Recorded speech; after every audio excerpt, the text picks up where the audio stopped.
जी उमेश और सौतेली माँ रमा के साथ रहती थी। उसकी सौतेली माँ उससे बहुत काम करवाती। मीठी, कुएं से पानी लेकर आओ। हाँ माँ, अभी लाती हूँ। रास्ते में धूप से बचने के लिए वो एक लीची के पेड़ के नीचे खड़ी हो गई। तभी उसका ध्यान लीची के पेड़ की तरफ गया। लगता है इसको पानी की जरूरत है। मैं आज इसमें थोड़ा पानी जरूर डालूंगी।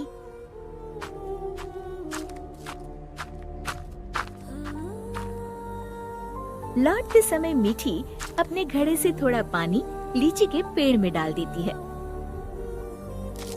अब ये उसका रोज का नियम हो गया। जाते समय थोड़ी देर रुकती और आते समय थोड़ा पानी उसमें डाल देती। उसी पेड़ में एक चुड़ैल रहती थी। इतना ठंडा और मीठा पानी बड़े दिनों के बाद मिला है। एक दिन चुड़ैल ने सोचा, क्यों ना इस लड़की को दोस्त बनाया जाए। बहुत दिनों से मैंने कोई इंसान नहीं खाया। और वो मीठी की हम उम्र लड़की का रूप बनाकर कुएं पर बैठ गई। क्या नाम है तुम्हारा? मीठी। और तुम्हारा? अम्बी। अम्बी? अम्बी तो खट्टी होती है।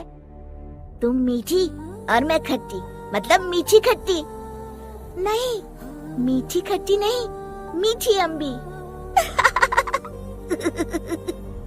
दोनों खिलखिलाकर हंसने लगती है। अरे, मुझे तो तुमसे बातें करके बड़ी देर हो गई। और जल्दी से घड़ा लेकर घर के लिए चल दी। थोड़ा सा पानी उसने लीची के पेड़ में भी डाल दिया। चुड़ैल बहुत दिनों से अकेली रह रही थी। उसे मीठी का साथ अच्छा लगा। वैसे मीठी अच्छी लड़की है, क्यों ना इसे अपनी दोस्त बना लूं।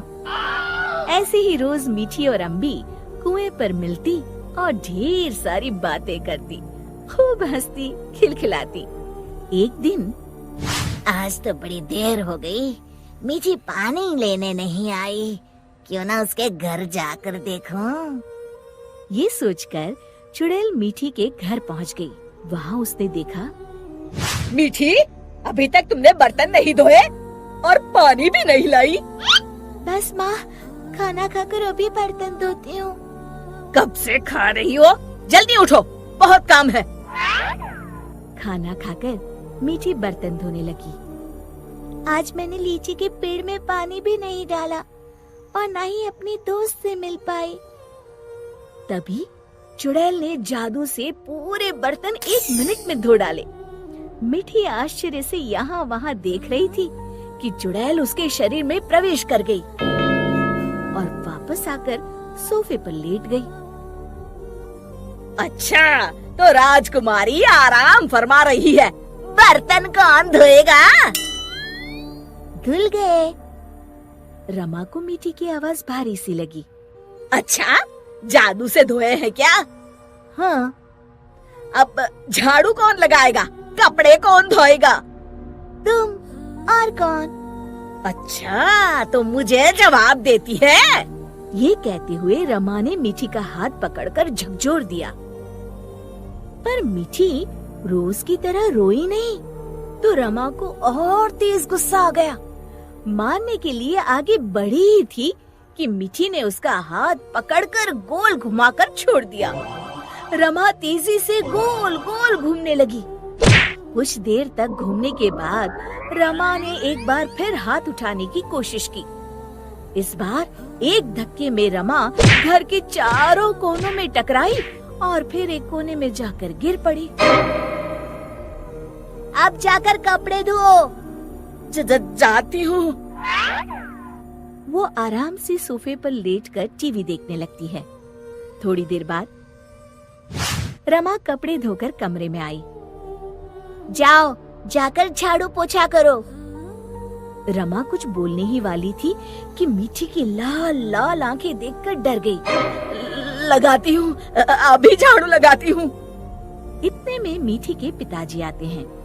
उन्होंने पहले कभी रमा को काम करते हुए नहीं देखा था। रमा, तुम काम क्यों कर रही हो? मीठी कहाँ है? रमा जोर जोर से रोने लगी और उंगली से इशारा किया जहाँ मीठी आराम से लेटी हुई थी। मीठी, मैं क्या देख रहा हूँ? मीठी के पिताजी उसका हाथ पकड़कर उसे उठाते हैं, पर मीठी को देखकर बुरी तरह डर जाते हैं और पीछे हट जाते हैं। ये देखकर मीठी के शरीर में घुसी चुड़ैल जोर जोर से हंसती है।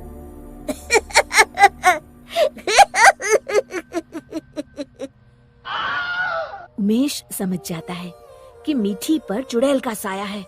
कौन हो तुम और यहाँ कैसे आई? तभी चुड़ैल मीठी के शरीर से निकलकर लहराती हुई सामने खड़ी हो गई और गूंजती हुई आवाज में उसने कहा, मैं अम्बी हूँ।